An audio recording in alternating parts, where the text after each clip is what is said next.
Now, I'm sure you've heard the word mandate a lot lately. A mandate is the authority to carry out a policy or course of action as given by the electorate to a candidate or party that is victorious in an election. It is the authority to act in a certain way. Now, the Republicans are telling us that the second Trump administration has a mandate because they won in a landslide.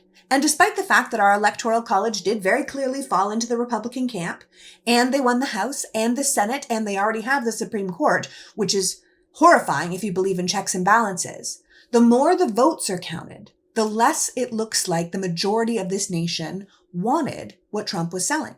At the end of the day, it appears that neither candidate is going to get more than 50% of the popular vote, and that 90 million potential voters just chose not to vote at all, which means the electorate is completely divided and incredibly apathetic. But they are also not all in the tank for rising fascism.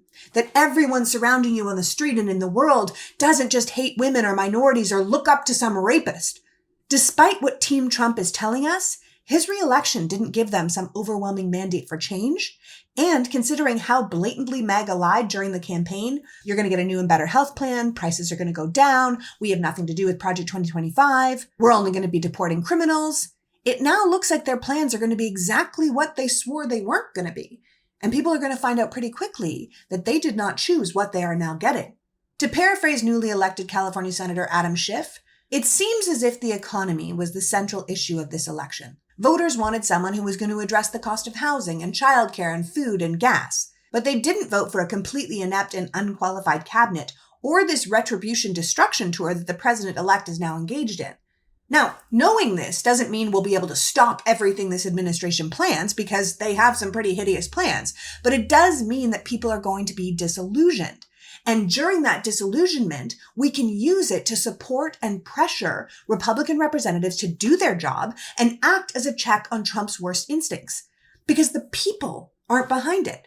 Our government was not set up to be a monarchy. Those Republican representatives need to remember they are a co-equal branch of government, and their voters did not vote to stop cancer research or just hand over the country's secrets to Putin. That court-martialing the Joint Chiefs of Staff or top military brass to charge them with treason if they don't bow to the president is just fundamentally unconstitutional, and they can't get behind it.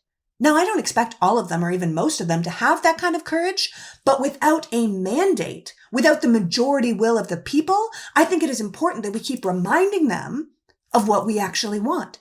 That as horrifying as this is, we need to keep reminding the country that Trump's win was actually very weak. Kamala Harris won a larger percentage of the popular vote than Clinton did in 2016. There are 30 states having elections next year.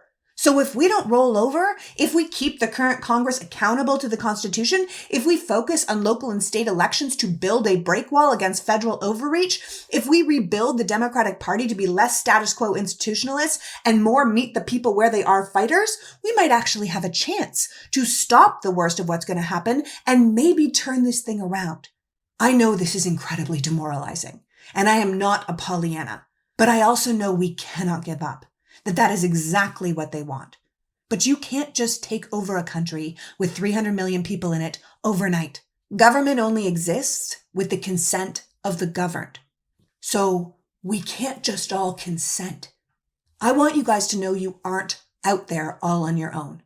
Half the voters are already on your side. 30% of the other voters made a huge mistake, and 90 million people didn't vote at all.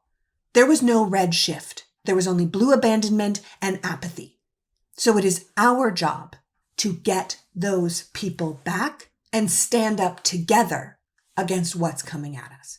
They have no mandate. The majority of the country doesn't want this. Don't ever let them convince you otherwise.